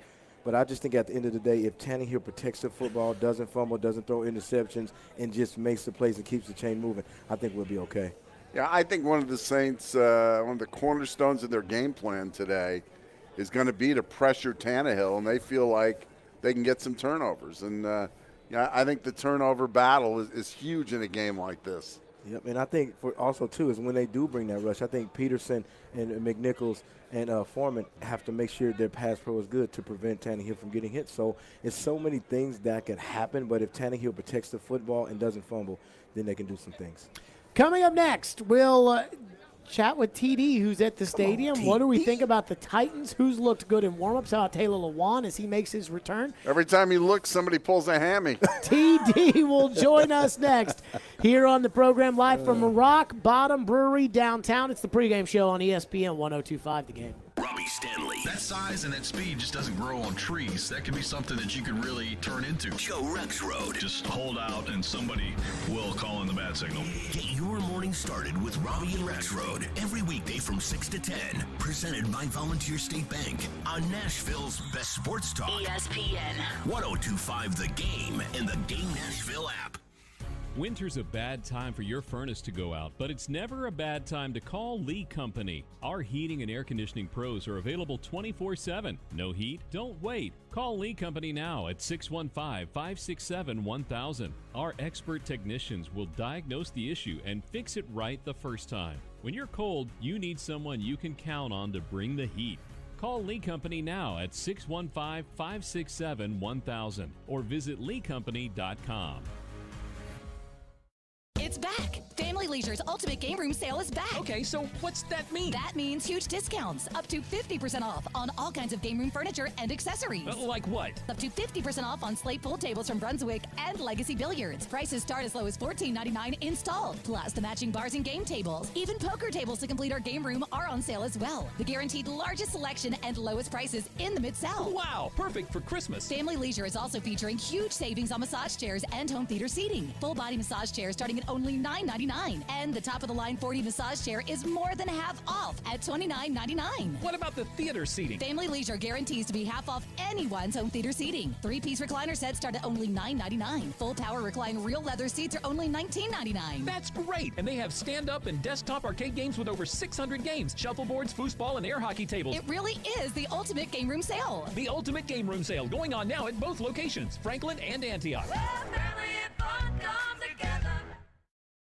Hey, it's Jared from my official sportsbook app, the FanDuel Sportsbook app. The NFL season is flying by, and there's a big Week 10 Monday night matchup between the Rams and the 49ers. And FanDuel Sportsbook is going to make it even bigger because FanDuel is giving new customers 30-1 odds on either team to win. That means you can win $150 on a $5 bet. FanDuel is sports betting made simple, and they're always hooking you up with great offers. And when you win, you'll get paid in as little as 2 hours. Already a FanDuel Sportsbook user, FanDuel is hooking up all customers with $50 when you refer a friend. Plus, your friend will get $50 too. Just invite them using your exclusive referral link, which can be found when you tap refer on the icon. See for yourself why FanDuel is America's #1 sportsbook app. Just sign up with the promo code JGM this week before the Rams take on the 49ers, and you can win $150 on a $5 bet. 21 and older and present, Tennessee. New users only. $10 first deposit required. Must wager in a designated offer market. Max bonus $150. Bonus for Tennessee users fulfilled in site credit within 72 hours. Tennessee site credit expires 14 days after receipt. Restrictions apply. See full terms at sportsbook.fanduel.com. Gambling problem? Call the Tennessee Red Line 1-800-889-9789. Later today. Bird throws, touchdown Arizona. Hubbard, and he walks it in for his first NFL touchdown. Kyler Murray and the Arizona Cardinals are back in the desert to face off with the Carolina Panthers. Coverage begins at 3 on ESPN 94.9. It's game day for the two-tone blue. And we're inching closer to kickoff. This is the NFL pregame with Jared Stillman, forever receiver Chris Sanders, and Mark Howard. Now, let's get an update from the stadium with ESPN's Teron Davenport, brought to you by Freedom Tire Guys on Nashville's best sports talk. ESPN 102.5 The Game and the Game Nashville app. Jared Stillman, Chris Sanders, Mark Howard, live at Rock Bottom Brewery. It is the pregame show. We take it to Nissan Stadium, where Teron Davenport is hanging out. TD's appearances on the NFL pregame show are brought to you by Freedom Tire Guys, Nashville's premier mobile tire company, online at freedomtireguys.com. TD back in the lineup today for the Titans is Taylor Lewan with the knee injury, a knee injury that he has, last year tore his ACL, re-injured it in warm-ups in week 2, and it has been an ongoing issue. How did Taylor Lewan look this morning during warm-ups? Taylor Lewan looked fine during warm-ups, and that's a good thing because, the warm-ups haven't been kind to him at least twice this season, so that was good. I got to see him exchange pleasantries with Cam Jordan. That's going to be a battle they'll have, so I wouldn't have any concerns there, and Kendall Lamb is there to back him up if need be, but I expect Lewan to be full go, and that's a great thing for this offense, especially against that Saints defense is so good against the run. TD, Josh Reynolds released this week. Julio Jones placed on IR. Des Fitzpatrick added and active today. What do we expect the wide receiver rotation to look like? Yeah, so obviously A.J. Brown, but they'll mix in Marcus Johnson. I expect Westbrook McKinney to get the start. Fitzpatrick, he was, signed to the active roster, which was a great thing for him after everything that he's been through. Kind of clawed his way back, so that's a good thing. But I would expect it mostly to be Westbrook McKinney and Marcus Johnson at that Z spot, but they'll work them at X too, because as you know, they move the receivers around. We're speaking, of course, to Ron Davenport, Titans beat writer for ESPN and ESPN.com. TD, again, the focus is going to be on the Titans front four, or the lads, as I like to call them. That's right, Landry, Autry, Dupree, and Simmons. But do you feel like, again, this is going to be a matchup they can take advantage of, the Saints' interior line? Yeah, I think the Saints interior line is really good. I like that guard-center guard combo, especially Eric McCoy is one of my favorite centers in the league. So I don't know that they'll be able to take advantage there, but the left tackle position with no Teron Armstead, that's going to be huge. And, it's going to be big for the lads, as you call. I guess you like lads better than Tickle Monster. I don't know, but, it's going to be big for them. I think the stunts and the things that they're able to do that way, that's one way that they could beat that interior part of it. But that guard-center guard combo is really solid for the Saints. So I'm not sure that there's an advantage there. And Pierre Tart is out. In my mind, on the offensive side, the key matchup is going to be Marshawn Lattimore and probably some safety help against A.J. Brown. What about how does that factor into this game? Yeah, I don't know for sure that they're going to have much safety help. I think they trust Lattimore to be able to cover A.J. Brown one-on-one. And if they do have safety help, that'll open things up immensely on the opposite side of it, because they like to use Jenkins down in the box so much, almost as a linebacker. And that's basically what he's morphed into, at his later days in the league. So that's a good matchup, though, to watch. I just want to see the physicality of it, and that's something that I asked A.J. about, after going against Jalen Ramsey and how he is. This week you got another guy who he doesn't verbally get into your mind. He tries to physically with just getting his hands on you. Then, actually, I was talking to James Palmer from NFL.com, and he said that, Lattimore has the cast-offs. Now he'll be able to use the two-hand bar, right, instead of just, one hand on each side. So that's going to make it a lot more interesting, too, just seeing that matchup. TD, what's going on, man? You doing all right? Hey, every day is a good day. Today's good, man. Hey, just looking at this Tennessee Titans offense, and one of the struggles has been Tannehill. Why do you think Tannehill is throwing so many interceptions and not going through his progression? What do you think the reason why he's throwing so many interceptions? Yeah, I think accuracy has been a big issue. There's a couple of throws. One that really stands out is the one against the Bills, right, when Julio Jones was running that seam route, and he was late on it, and he also sailed it, and Porter picked it off, and next thing you know, it's a turnover. So I think accuracy has been a big thing. He really just needs to just settle in and get back to the ways that he had in the previous times. So the tight window throws, he's still making those, but it's not as accurate this season. So that's what I credit it to. Just looking at the running back situation, you had Foreman that had 29 yards last week. You had Peterson that had 21 yards. You had McNichols that had 24 yards. Which running back needs to step up and just take ownership of this position to help the Tennessee Titans with a victory? I think you're going to see mostly Deontay Foreman. He ran the ball the best out of those guys. And you're starting to see I think roles are going to kind of get settled into where AP, he's going to be a short yardage guy. You have Foreman just, doing whatever. And then third downs, you have McNichols. But one note about Adrian Peterson, I asked him about just, being slow to the hole and exploding through it, because last week that wasn't really the case. He wasn't really giving blocks time to develop. And he said that was just a part of him being a little amped up and having too much juice. So this week, he's making it his business to kind of tone that down, so that way he can use that vision and squirt through those different holes, as they develop. How the backside hole develops. You have to have that vision to marry your eyes and your feet. And that's something that I talked to him about. But then in addition to that, I thought it was funny that he said he watched film with his son, his 10-year-old son, and his son, told him, "You're running too high." So that's another thing he said it's going to be a goal to not run high like that. TD, what do you remember about Trevor Siemian last year at training camp? Obviously, the 2020 training camp was a weird one, and they brought Siemian in the middle of camp, and he still ended up losing the battle to Woodside. He starts for the Saints today. What did you remember about that, seeing him in practice on a daily basis, and what do you think about him today? I remember medium to short yardage accuracy. He was very, very precise with those throws, but when it comes time to stretch the field, it ain't happening. So that's the way I look at it. I think this Titans defense, they're not going to have to play top down the same as they had to against Mahomes, against Josh Allen, against Matthew Stafford. They're going to be able to condense the field a little bit more, which is actually good for what they want to do because obviously the goal is to stop the run because the Saints have really become run heavy. So with Siemian, I just short yardage accuracy, that was the main thing. Timing and rhythm, so that's why it's really important for these guys on the outside, right? They need to cause some chatter at the line of scrimmage with the receivers. They got to get in their chops, you know what I mean? Slow them up a little bit, knock off that timing, because that's what Siemian is. He's a precise timing passer. I was going to say, Teron, what about Brett Kern? You look at the last 2 weeks, the Titans have pinned offenses near their own goal lines, and big plays have happened, game changers. How does that aspect feed into today? Yeah, I mean, that's a huge thing, right? When you have the complementary football style that these guys play, a big part of that is field position.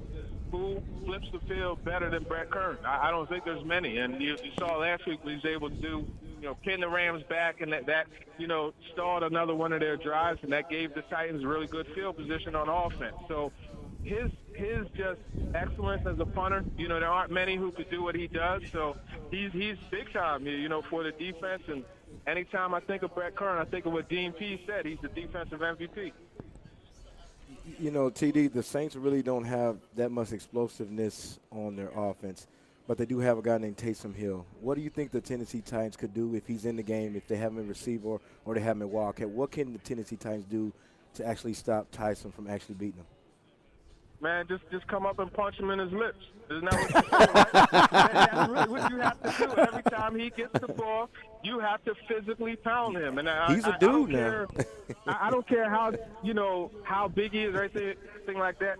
He is someone that I think if you just physically bring it to him just from the start, that's going to take away from it. And I think really, it's all about making those plays that they do become losses, right? Because that will influence Peyton to get away from it. But one of the things that they also do with him so much is they use him as a decoy, right? So you bring all the attention to his side, and then they'll run a screen to the opposite side, like to Harris or somebody. So I think you have to be aware of where he is. But whenever he gets the football, you got to knock his block off. Teron Davenport, as always, ESPN, ESPN.com, Talking with TD podcast. And, of course, you can hear him across all of our shows here on ESPN 102.5 The Game. TD, appreciate you. Come on, Sam. And I will not say what Chris Sanders told me to say, as always. TD, because he's one of the freshest-looking guys on SportsCenter yesterday or 2 days ago. They don't put Sam Cassell on SportsCenter, Chris.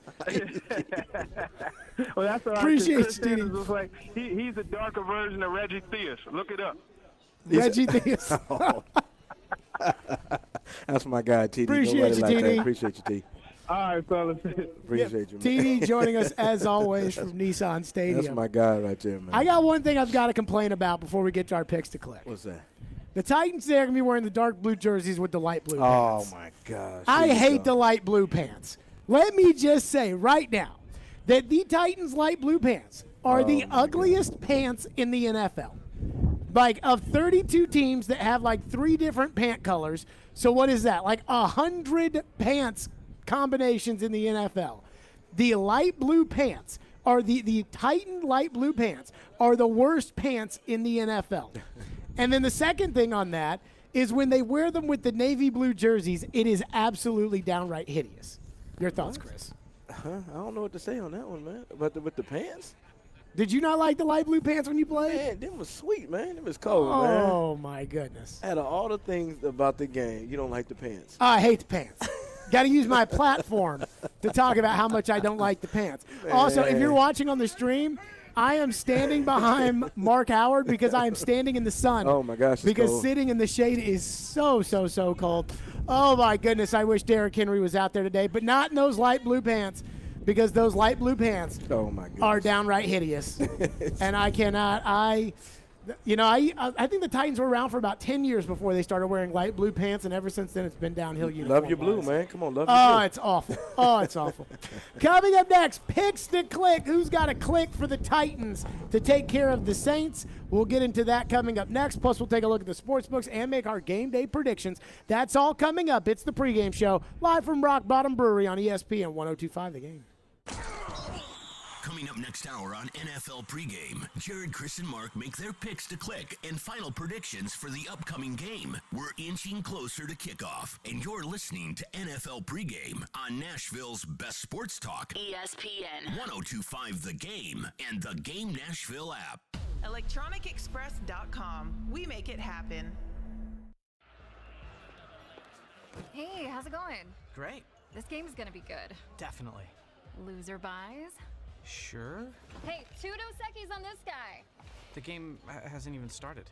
And yet, somehow it's already over. Okay. A dose of certainty. Brought to you by Dos Equis, proud sponsor of college football. Get a dose. Enjoy Dos Equis responsibly. Copyright 2021. Imported by Cervezas Mexicanas, White Plains, New York. This week's Nashville's best deal is the Beanbag Coffee and Tea Shop. Right now, get half off a $30 gift card at thegamenashville.com/deals. The Beanbag is a great place to have a meeting while sipping on a cup of hot or cold coffee or tea. Choose from a selection of delicious breakfast sandwiches, cheddar broccoli soup, turkey sandwiches, and more. Check out the Beanbag in Antioch and thebeanbagcoffee.com. Get half off a gift card now at gamenashville.com/deals. There are still lots of good days left to golf, so why not golf like no other at Hermitage Golf Course? Hermitage has been a must-play for 35 years. And have you heard about their frequent player program? For every 4 played rounds in a calendar year, you get your 5th one free. With a newly renovated bar and grill and full-service catering, Hermitage is also the perfect place for your next outing. It's Hermitage Golf Course in Old Hickory, Tennessee, home of the Scottish black-faced sheep and your next golf adventure. On the web at hermitagegolf.com. If you missed the latest from Stillman & Company, delivered by TriStar Moving. Trevor Maddich is our guest, presented by Houston Clinic Orthopedics, when experience matters. What did you make of the Vols' big win over Kentucky on Saturday night? Absolutely fantastic. I mean, the offense was incredible. The defense got pushed around. Kentucky had over 600 total yards. They outgained Tennessee by a lot. And really, had it not been for the Alontae Taylor pick 6, Tennessee probably would have lost that game. But overall, it's the offense that has carried this team as they've improved down the stretch in this season. And it's not just the fact that Hooker is throwing accurately to his receivers down the field, and guys like Jones and Payton are able to finish those plays. More than that, the tempo, the fast play.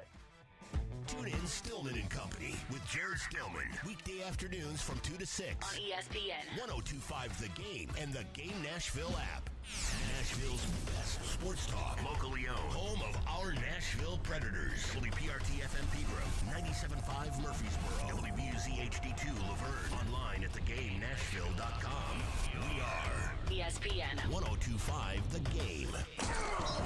This is NFL Pregame, and it's time for Jared Stillman, Chris Sanders, and Mark Howard to make their picks to click. Brought to you by Parman Tractor and Equipment on Nashville's best sports talk, ESPN 102.5 The Game and the Game Nashville app. Picks to click on the pregame show are brought to you by Parman Tractor and Equipment every single week. I have to give credit where credit is due, because if I don't give credit, then he will get mad. But last week, I mistakenly thought Caroline Fenton had made Jeffrey Simmons her pick to click. Thank you. And Chris Sanders texted me to make sure that I informed the people Absolutely. that it was Chris who had Jeffrey Simmons as his pick to click last week. I actually forgot who my pick to click was. And then I was reminded it was Kevin Byard. I like that pick to click right there. Going with Kevin Byard, I'm just saying. But Chris Sanders yes, sir. nailing it with Jeffrey Simmons against the Rams. Nobody really clicked on offense, to be completely frank.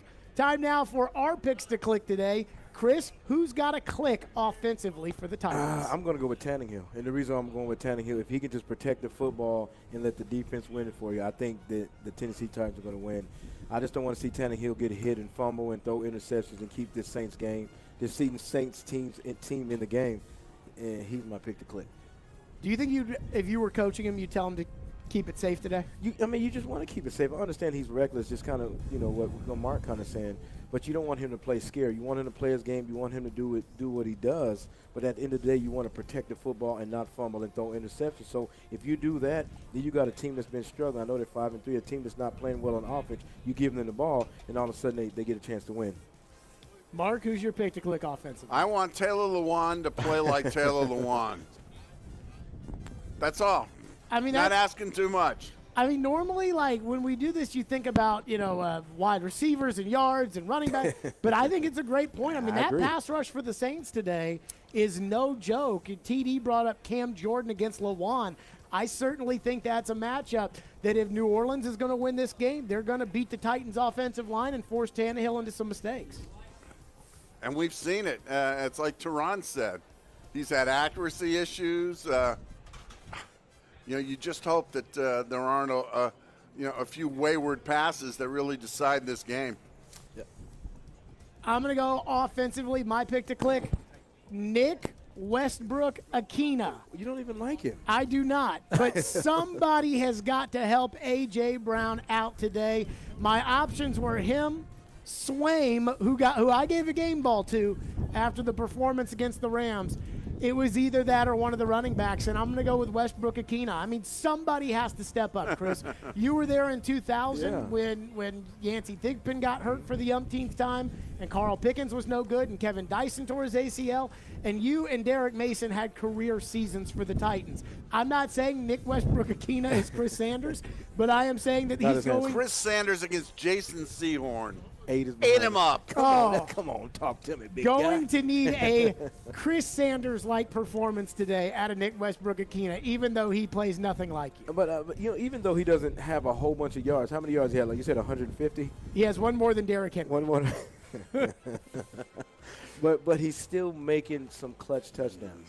I mean, even though they're like 4 or 5 yard touchdowns, he's still making touchdowns. What? He caught one against Indy, and he caught one against who did he play? What did we play here? He caught one here. Indy twice. He did Indy twice. So even though he doesn't have an explosive place, he's still going to keep the chains moving. Good pick. It should be noted, by the way, that Jonnu Smith is inactive today for the New England Patriots. I'd take Jonnu Smith today if the Titans could get Jonnu Smith. I'd call Belichick up and say, hey, day one of next year, you eat the money.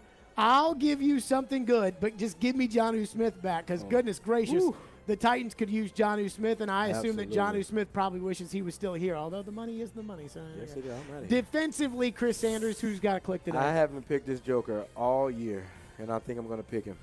It's Jack Rabbit Jenkins. And the reason why I'm picking him is because I know they don't have big name receivers, but there's still some guys that can beat you down the field. And I think that with Peyton, he's going to figure out matchups to where they're going to try to go after him, and I think they're going to go after him. So, I'm picking Jack Rabbit. He's going to have to step up, maybe get a couple of tackles, a couple of interceptions, maybe a fumble. Couple of interceptions. I mean, they're going to if I'm an offensive coordinator, I'm going after him. I'm putting Kenny Stills on him and say, you know what? Especially with Fulton back in the lineup today. That's what I'm saying. So he's got to have a big day because you better believe he's going to get picked on. So if he gets maybe one interception, a fumble recovery, some breakups, he's going to be your defensive player of the game. Mark Howard? I'm going to say Danico Autry, I'm going to go out on a limb and say he's the best free agent that John Robinson has ever signed. 100%. I think he is the igniter for Jeffrey Simmons. And I just think that what he initiates in the middle, and Mike Vrabel talked about it, this past week leading up to this game. about Autry's improved technique. Terrell Williams, the D-line coach, is responsible for that. But he is sort of the fire starter up there on the D-line. You know, it's kind of piggyback on what Jared said earlier in the show, that Autry makes everybody better. He makes Simmons better. He makes all these guys better because who are you going to double team? I mean, if you double team him, Simmons is going to kill you. If you double team Autry, then any other guy on the defense can kill you. So, I think that's an outstanding pick with Autry. You know what my favorite thing about Autry was when they signed him? I thought Autry was always a good player because the Titans would play the Colts, and he was going to kill Tannehill in all of those games. Yeah. You took a guy off of your biggest rival's team who was a difference maker, and you added him to your team to be a difference maker. And I think it has hurt DeForest Buckner's production in Indianapolis to not have Autry next to him, and it has helped Simmons' production to have Autry next to him. I absolutely love the signing, and I like the pick. I'm going with Jayon Brown today because without Rashaan Evans and without David Long Jr., those are big shoes to fill for Jayon Brown. Jayon Brown's got to figure out how to help this football team. I like Jayon Brown. He's been a good Titan, but the truth is he's been too injured over the years, and he's in a free agent year, and if he's going to become really more than just a specialty player, they're going to need Jayon Brown to be an every down linebacker who can also make plays in the running game, tackling a big back like Mark Ingram today. A big challenge to replace what David Long Jr. has brought the Titans, and I think it's going to be a lot to put onto Jayon Brown.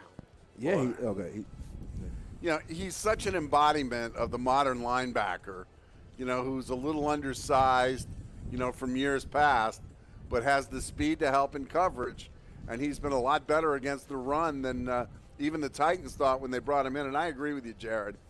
He's at times he's looked like a revelation, but his injury history has really sort of minimized at times his contributions to this team. Yeah, I agree 100%. He's consistently been hurt, so if you're not on the field, you can't help your defense. But I agree with you 100%, Jared. He's got to step up and make some plays today, especially with David Long Jr. being out, and we missing him, going to have a whole bunch of tackles. But at the end of the day, Brown has got to step up and make some plays for this Tennessee Titans defense. So I want to ask you a question, Chris Sanders, because you've lived this, and Mark Howard and I haven't, which is right now, if the playoffs started today, the Tennessee Titans would be the #1 seed in the AFC. Oh.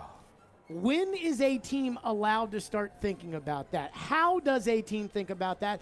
Because with the AFC, the way it looks like it is becoming this season, it feels to me as if getting the bye, letting teams take each other out is going to be huge, but also playing 2 games here at Nissan Stadium will be big. And even more importantly, perhaps getting Derrick Henry back with an extra week is going to be huge as well. When can a team start to think about that? I mean, maybe like the second to the last game, you start to think about those things because you start to think about, okay, what players you can rest and what players you get back, because you got to remember, too, that Julio Jones is on the IR. Just imagine him coming back with Henry, so it just makes your offense more explosive. So it is very important that if the Tennessee Titans can get a first-round bye and it gives guys healthy to come back and contribute to this Titans team.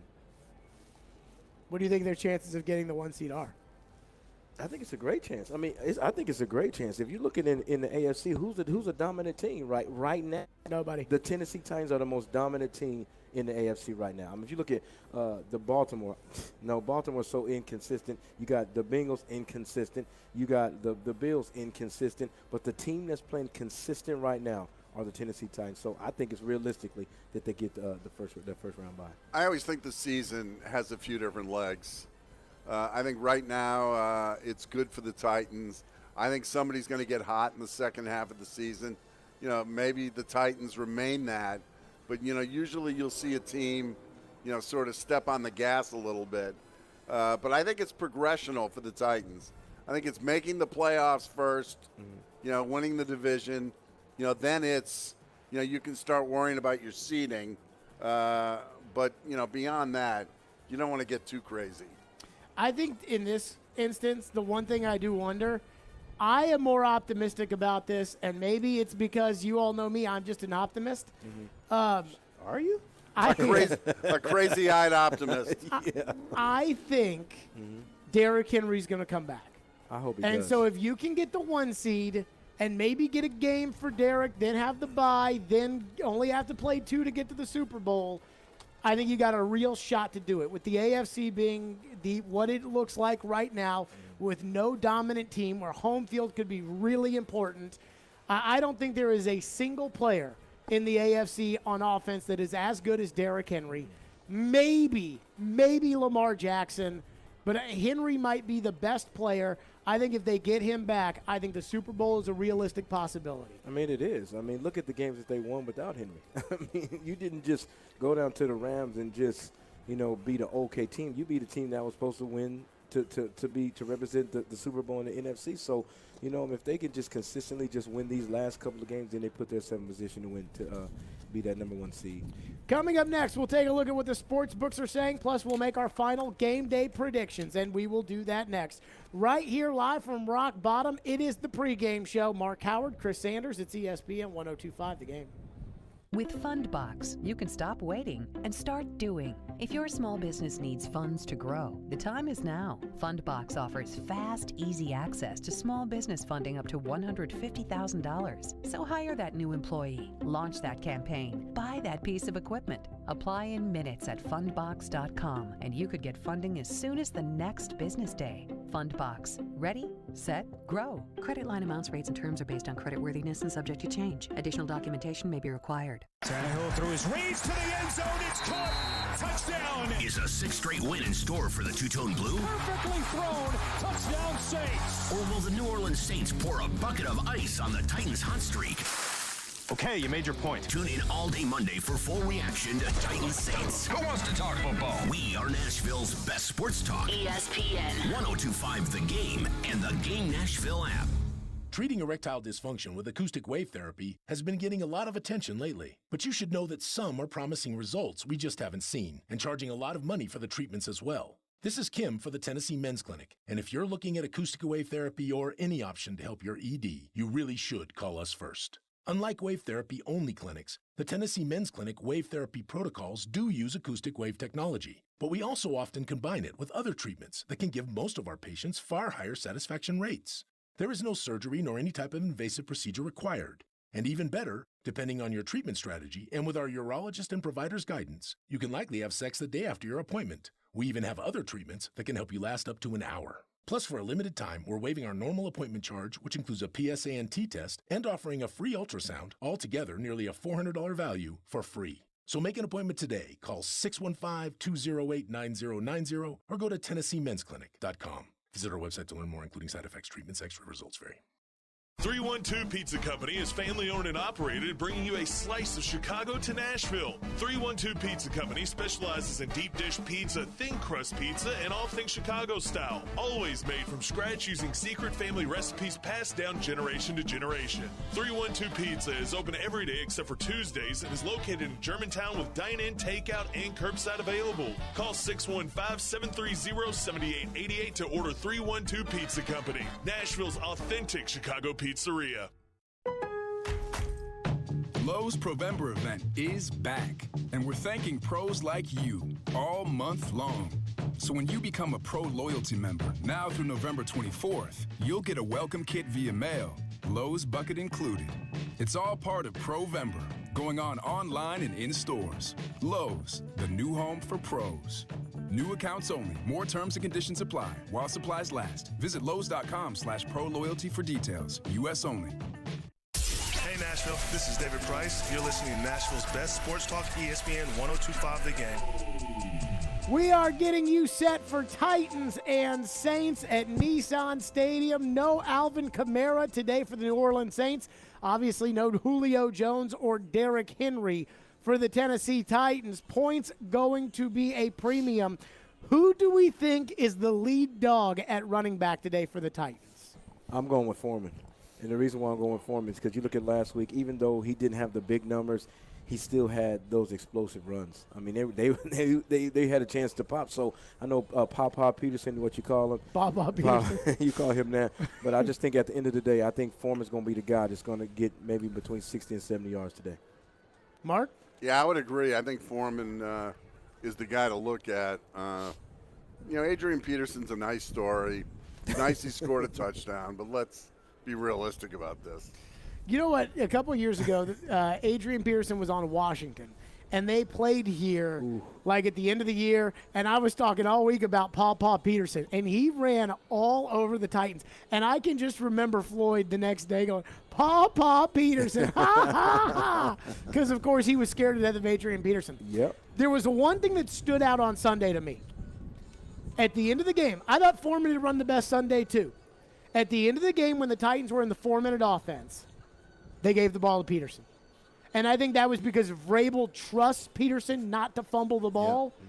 But I do wonder if there is a fear with Foreman that perhaps is going to hold him back a little bit. Because every time he's come in relief for Derrick Henry, he's looked okay. Yeah. I can't imagine why no other team in the league would want him on the practice squad, much less want him on their team, because he looks like a decent player. Yeah, he fits the identity of this Tennessee Titans team. I mean, if you look at our identity of our team, we have a big back with Henry that's going to run through your face. Foreman's the exact same way. He may not be as good as Derrick Henry, but he's still going to give you those 4 and 5 and 6 yards that are bruising runs. So I think he did a fantastic job last week, kind of.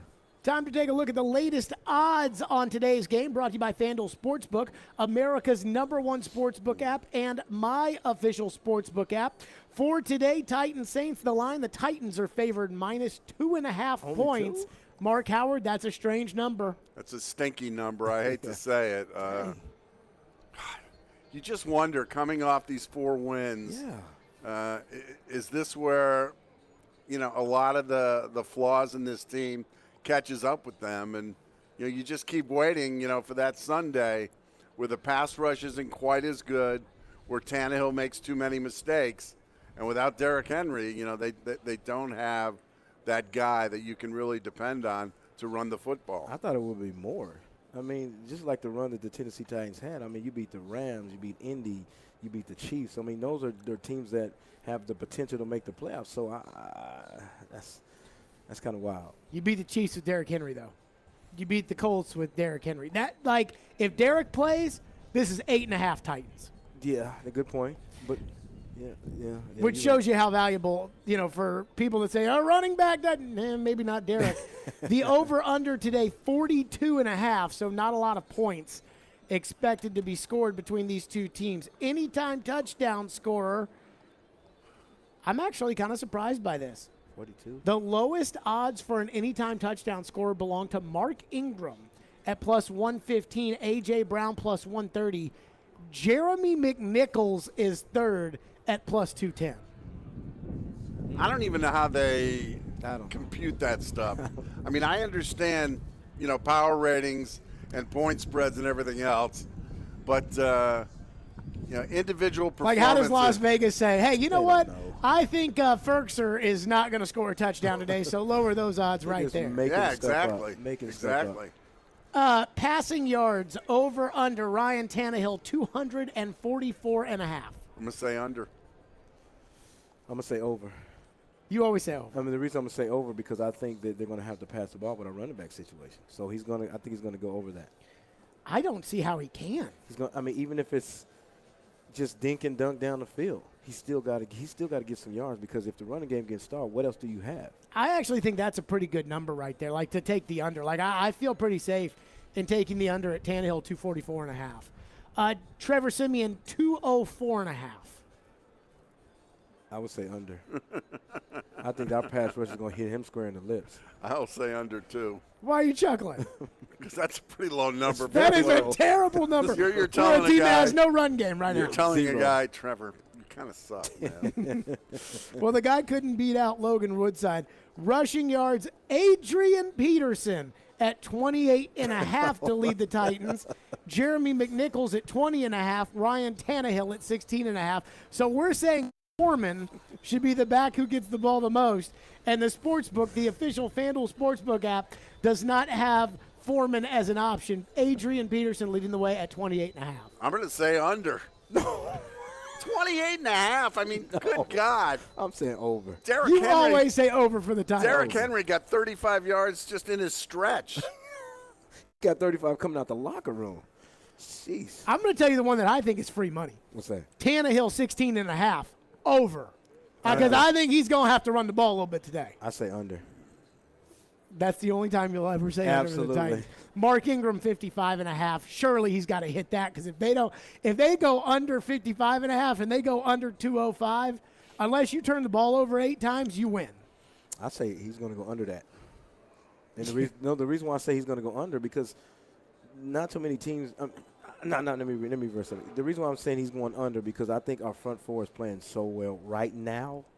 I don't think he's going to get over 50-something yards. Absolutely not. I mean, I'm reading, like, other than A.J. Brown, I'm looking at the receiving totals. What is it? So, Deontay Harris, 39.5. Marquez Callaway, 38.5. Anthony Ferkser, 12.5. Swaim, 17.5. Peterson, 4.5 under. Traquan Smith, 35.5.